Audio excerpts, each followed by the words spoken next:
Ya,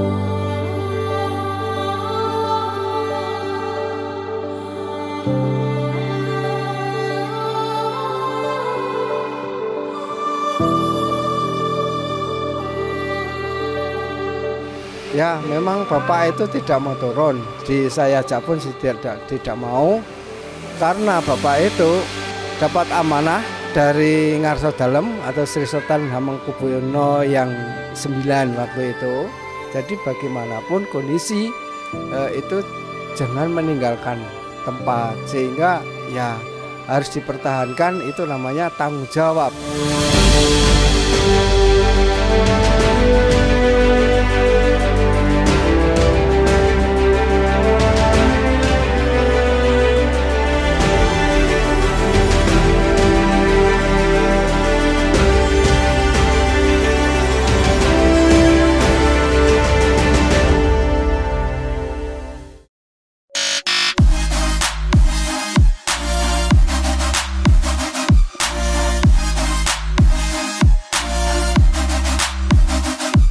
Oke, sahabat milenium yang tidak terduga-duga, teman-teman Jatim News juga, kali ini kita di Gunung Merapi, di salah satu tempat rumah Mbah Marijan.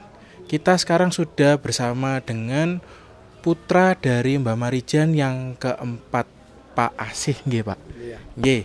Nah, ini kita sama Pak Asih. Kita mau tahu nih ceritanya gimana ketika saat Gunung Merapi terakhir waktu erupsi. Kita bisa ngobrol sama Pak Asih nih. Gimana Pak pada saat Gunung Merapi terakhir itu, dan akhirnya banyak bencana-bencana yang terjadi. Ceritanya itu seperti apa Pak? Ya.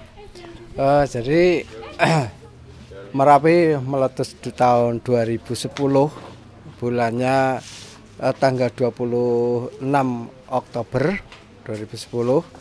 Itu meletusnya itu sampai di Kinaharjo atau di dusun sini, sehingga semua warga ngungsi semua, pergi dari tempat Kinaharjo ini, karena semua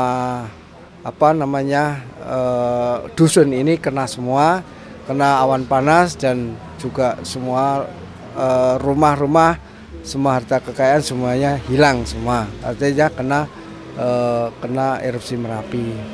Jadi sehingga warga masyarakat harus mengungsi dan harus pergi dari tempat atau dari Kinaharjo ini. Nah. Terus untuk setelah itu kan masih ada dengan Bapak ya Pak, dengan Mbah Marijan juga. Itu alasannya kenapa Pak kok Mbah Marijan juga tidak ikut turun? Dengar-dengarnya sih seperti itu ya Pak, atau bagaimana Pak? Ya, memang Bapak itu tidak mau turun. Saya ajak pun tidak mau, karena Bapak itu dapat amanah dari Ngarso Dalem atau Sri Sultan Hamengkubuwono yang 9 waktu itu. Mereka ya karena ada amanah, jadi bagaimanapun kondisi itu jangan meninggalkan tempat, sehingga ya harus dipertahankan, itu namanya tanggung jawab. Tanggung jawabnya almarhum Bapak Marijan, dalam kondisi apapun ya itu harus diperjuangkan. Itu kita tidak boleh Bapak tidak boleh untuk turun gitu loh. Itu merasa tanggung jawabnya itu. Ya.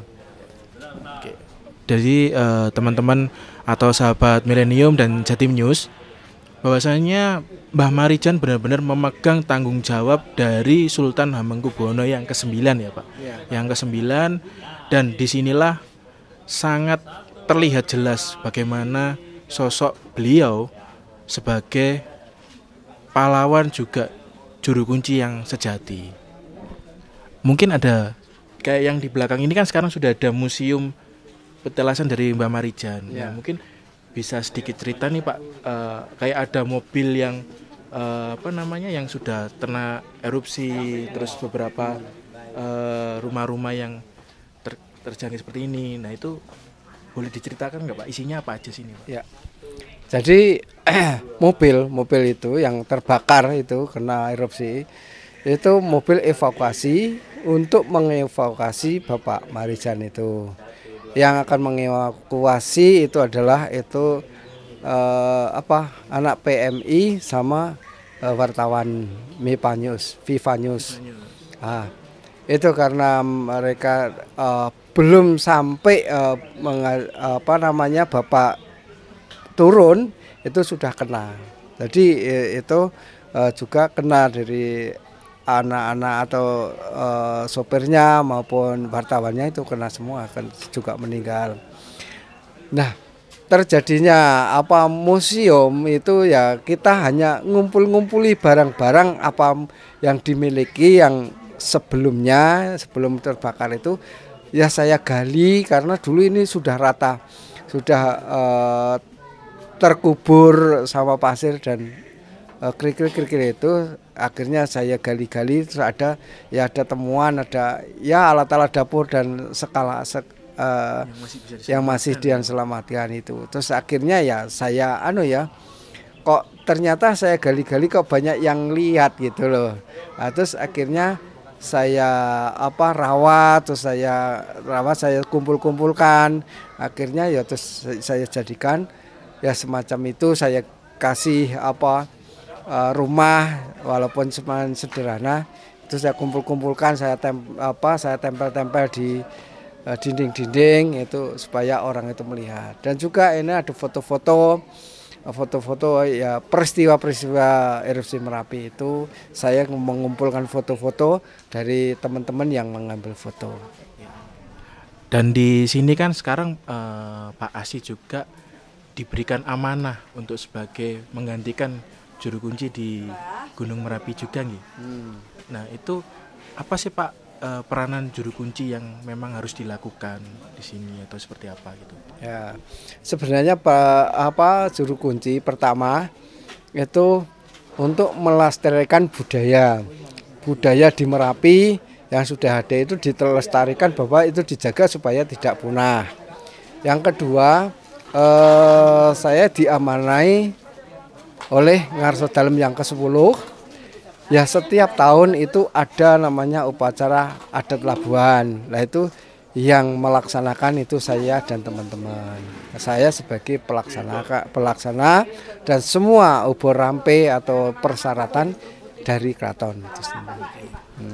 Oke, untuk yang terakhir nih Pak, mungkin ada saran dengan mungkin ada dari pengunjung yang datang ke sini, apa sih yang harus dilakukan? Apa ketika memang nantinya itu nggak tahu waktu terjadi erupsi kembali atau seperti apa?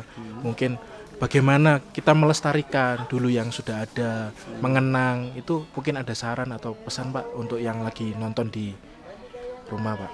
Oh ya, jadi saran begini, pertama, memang ini di Kinarjo ini dikatakan itu daerah rawan bencana.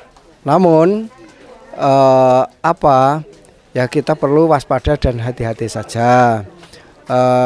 Karena walaupun kondisi ini aman, memang Merapi itu walaupun meletus itu tidak setiap hari, tidak setiap tahun itu meletus, itu tidak.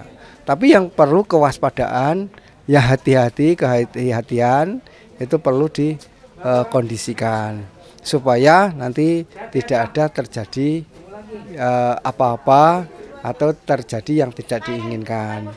Cuman gitu. Dan semuanya baik itu pengunjung maupun warga, karena warga juga aktivitas di sini, jadi di sekitar sini, dari di sekitar Kinarjo, karena harus kewaspadaan ditingkatkan. Tapi walaupun itu tidak, ya memang tidak ada kondisi sekarang itu kondisi aman-aman saja. Betul. Itu, tapi tetap kewaspadaan itu harus ditingkatkan. Pada prinsipnya tidak meremehkan sesuatu ya Pak? Ya. Betul. Yang penting kita selalu waspada dan benar-benar mengikuti instruksi juga ya Pak. Ya, betul. Jadi itu untuk membuat keselamatan kita juga yang sedang berkunjung atau sedang lagi melihat gimana sih pesona keindahan di Gunung Merapi juga. Iya. Oke, terima kasih Pak Asi ya. Sama-sama. Sahabat Jatim News dan sahabat Milenium. Ini tadi adalah perbincangan kita dengan Pak Asi, salah satu putra dari Bapak Mbah Marijan yang keempat. Dan masih banyak trip yang akan kita lakukan nantinya. Jadi jangan kemana-mana, tetap stay di channel Sahabat Milenium. Bye-bye.